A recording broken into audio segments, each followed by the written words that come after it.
Okay, this video is a book review of the book called Pleasure Trap. It's written by Doug Lisle, a psychologist, PhD guy, and Alan Goldhamer, doctor of chiropractic, they're both experts in nutrition.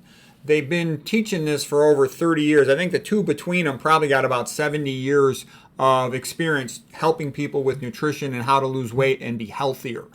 And it's a weight loss book that goes through all the psychology of weight loss, which is a really key thing. It goes through nutrition too, but the key thing is the psychology of it for helping people to get past it. Because, for some people, it's pretty easy. They just need to hear the logic and they know what to do. But for a lot of other people, it's very difficult for them to understand the motivations involved in losing weight. So, there's a lot of good things about this book. It has funny chapter names like Looking for Health in All the Wrong Places, The Myth of Moderation, and that's a good sign when the writers are comfortable enough with the subject they can joke about it. So here's some quotes from Lisle.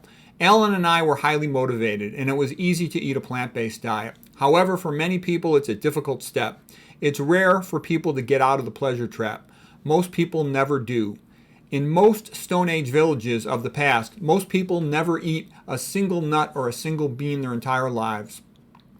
Modern processed foods, so what they're getting at with that is that there's no single essential food. Like some people say, you have to eat beans. And you don't. I mean, beans have a lot of good things about them, but you don't have to eat beans. There's no one food that you must eat. Okay, and that kind of got promoted a lot by the Blue Zones. Nuts got promoted a lot by the Seventh-day Adventists, which according to Dr. McDoodle, the nut component of it was industry funded. Modern processed foods have a drug-like effect on people. In the modern world, 99% of diet problems are problems of excess, not of deficiency. And that's an important quote because there's always all these salesmen trying to tell everybody, oh, you're deficient in this, you're deficient in this, you need to buy my supplement, it's the best version of this supplement. So that's the standard selling technique. And people fall for it. I'm always amazed that the pros still trust the system at all. It's like, Lucy holding the football. Okay, so then he continues, Lisle. The two most important things for becoming healthier are number one, to avoid animal foods, and number two, to avoid processed foods. Okay, now here's some quotes from Alan Goldhamer. He says, eating low caloric density foods helps people to lose weight.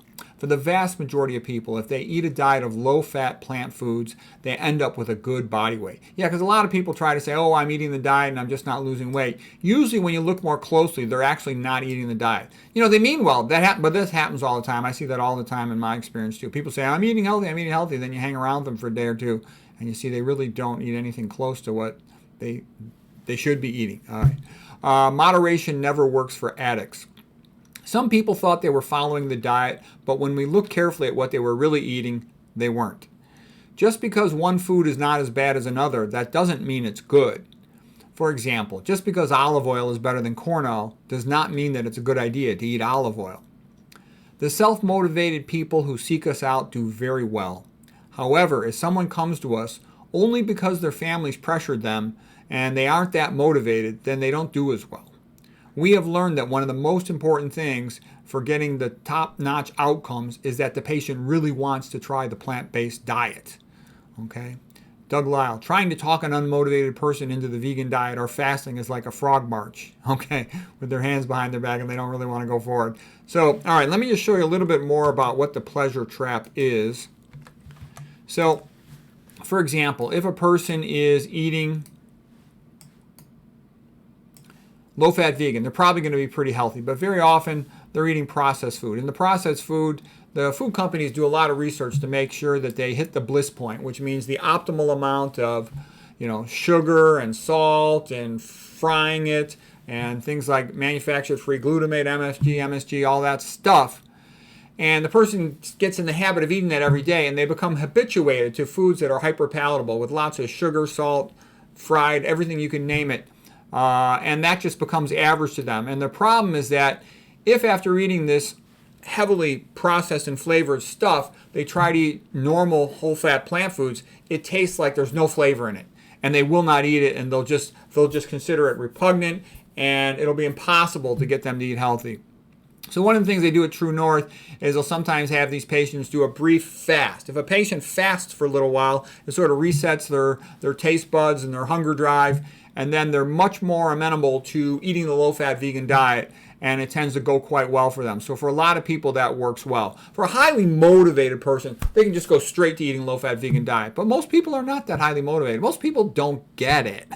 Most people, in my experience, have a real simple-minded way of thinking. They think to themselves, well, at least I'm not as fat as my cousin. I'm doing okay. What they don't understand is they're like a bunch of cows headed to the slaughterhouse. Unless you start moving in this direction, a low-fat vegan, typical American I see, by the time they're 60, they're all fat, sick, and stupid. So you don't want to end up that way. And the way you avoid that is you keep your arteries open. There's more to it than that, but that's the most important thing to get. And I think, like Lisle just said, avoid the animal foods because they're all high fat, they're all high protein. You don't want that. And avoid the processed food, including all the oils. If you do that, you'll be in good shape. Okay, but this was a way to break out of the pleasure trap. So most people don't make it. So anyways, and I would include this in my top 50 books as another one of the weight loss books.